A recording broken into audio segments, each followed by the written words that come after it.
Hi folks, it's time to choose my reading for December 2025, and as usual we're going to use the bingo balls of fate to select a shelf, and then the decision dice of destiny to select a book from that shelf.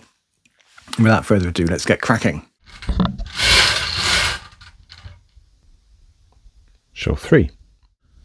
Shelf 3 then is mass market paperbacks of various kinds, and we're in the sort of D's and E's and F's on this shelf, which spans across this little one here and onto this longer one here. So we're sort of Dish, Farmer and Foster and forward really.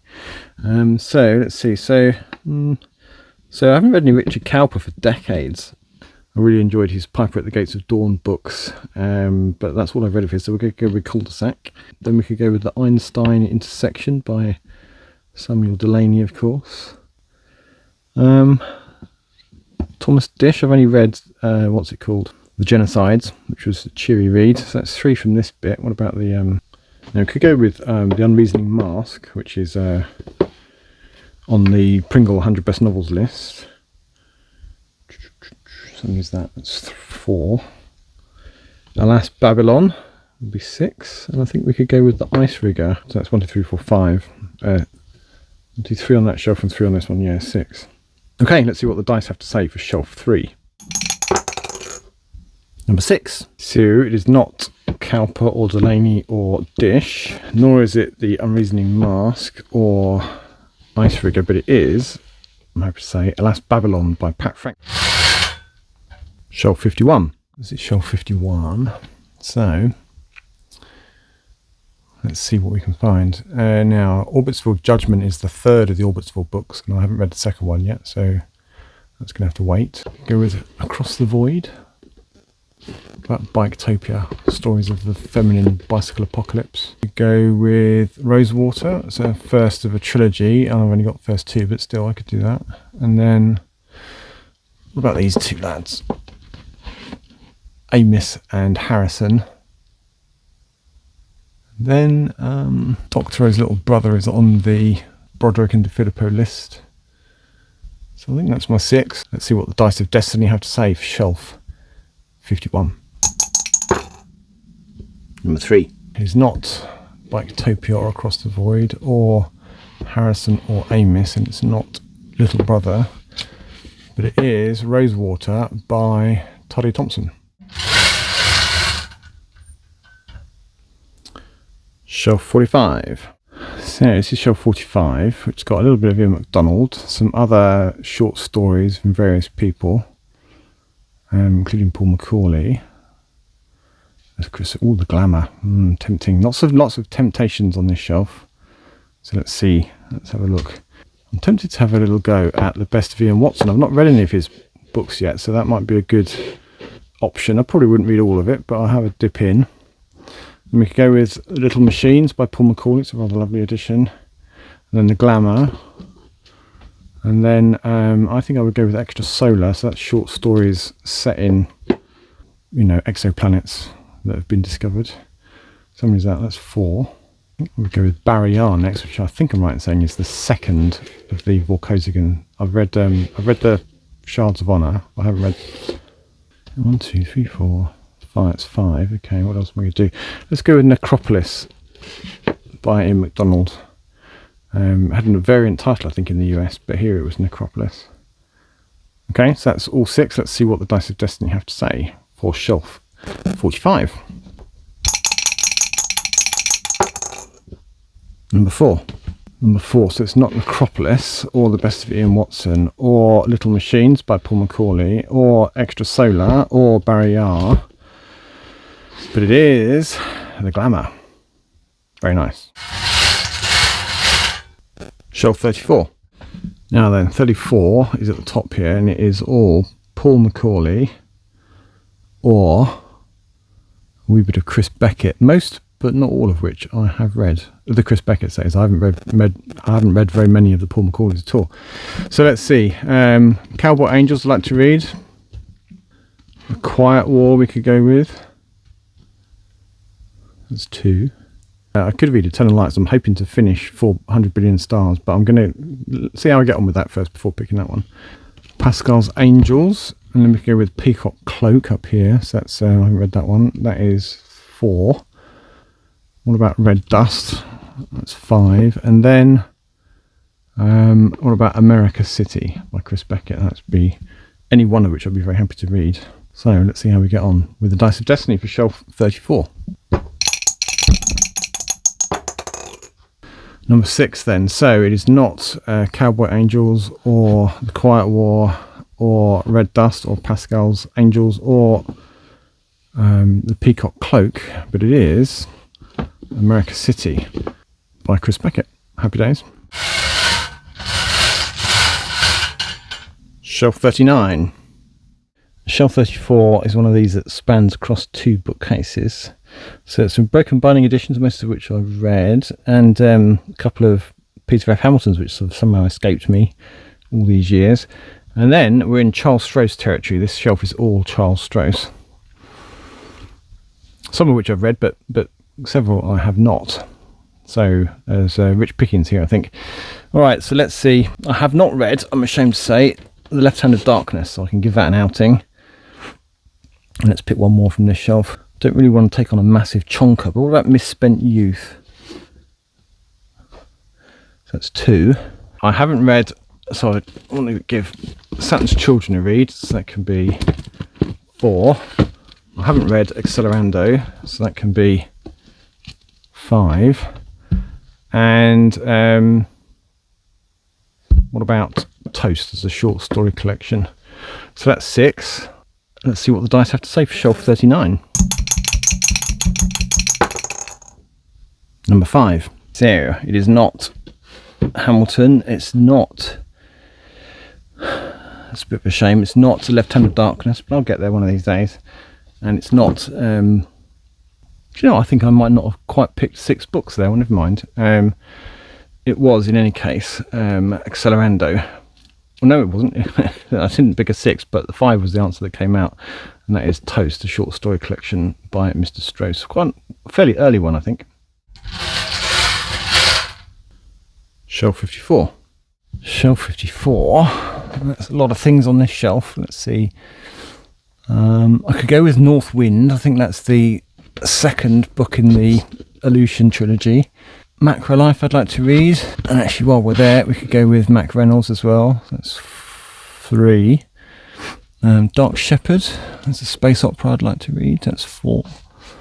And then let's see, it's a bit of Barrington J. Bailey action at the end there. I think let's go with Knights of the Limits.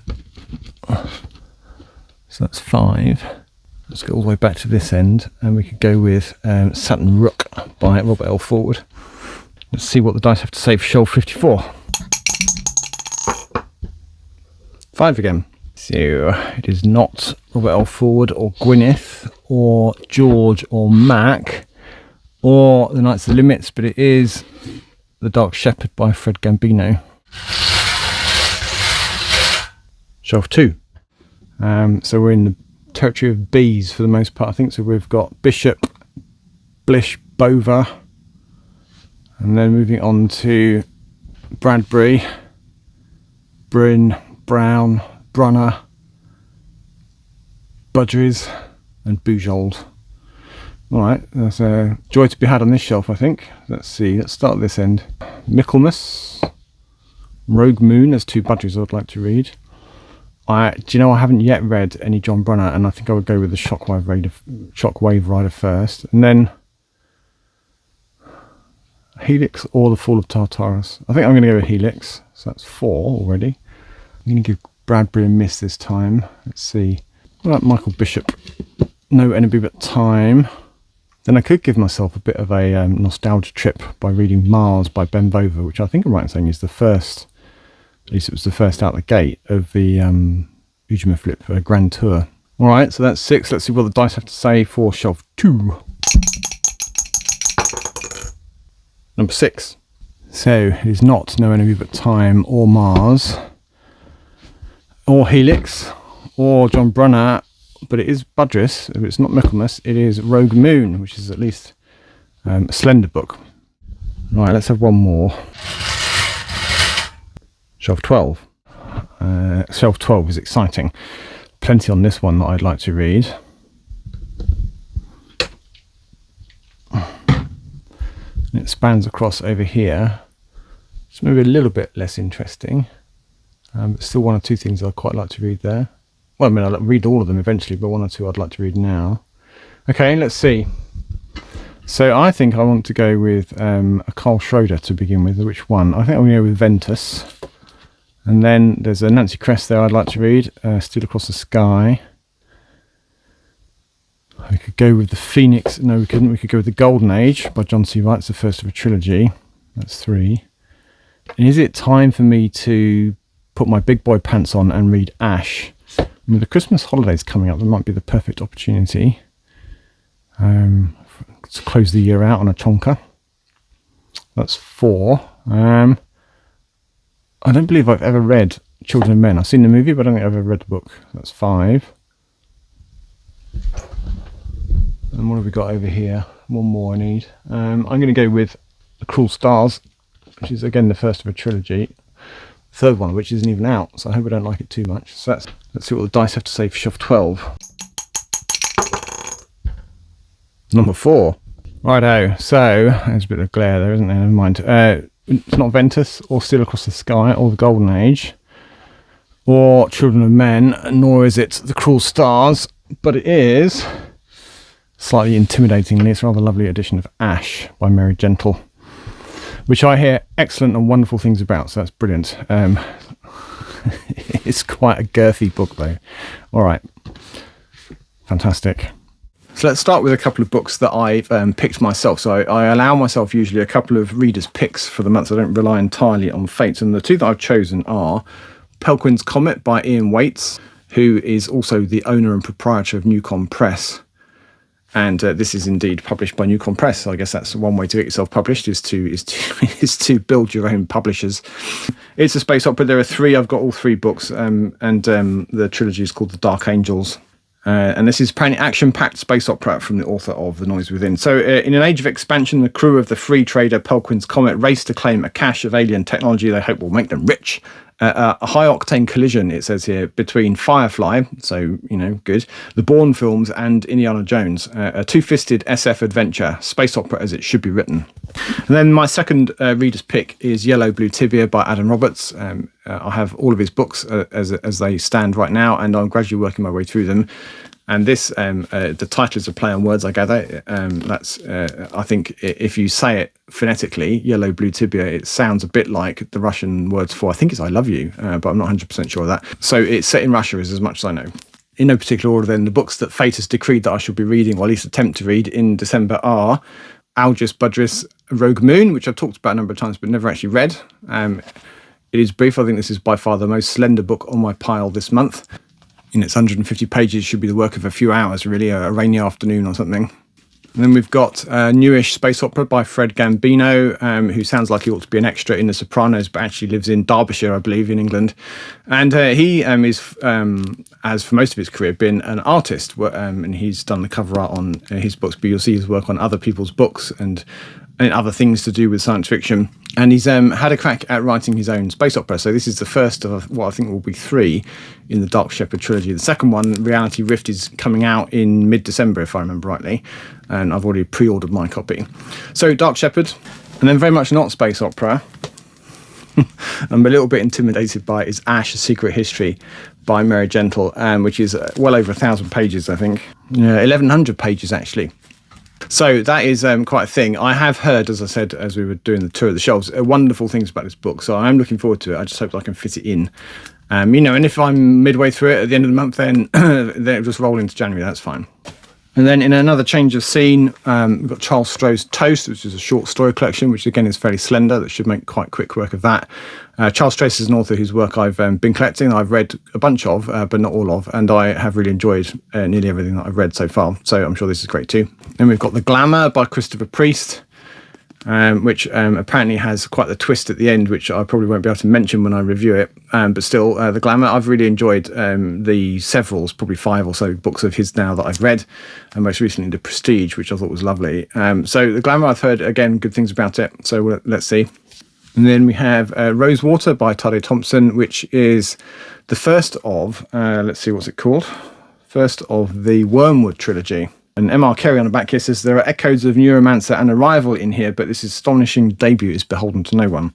Nigeria 2066, the hopeful and the helpless congregate around an alien biodome, seeking salvation, and Rosewater is the town on the edge.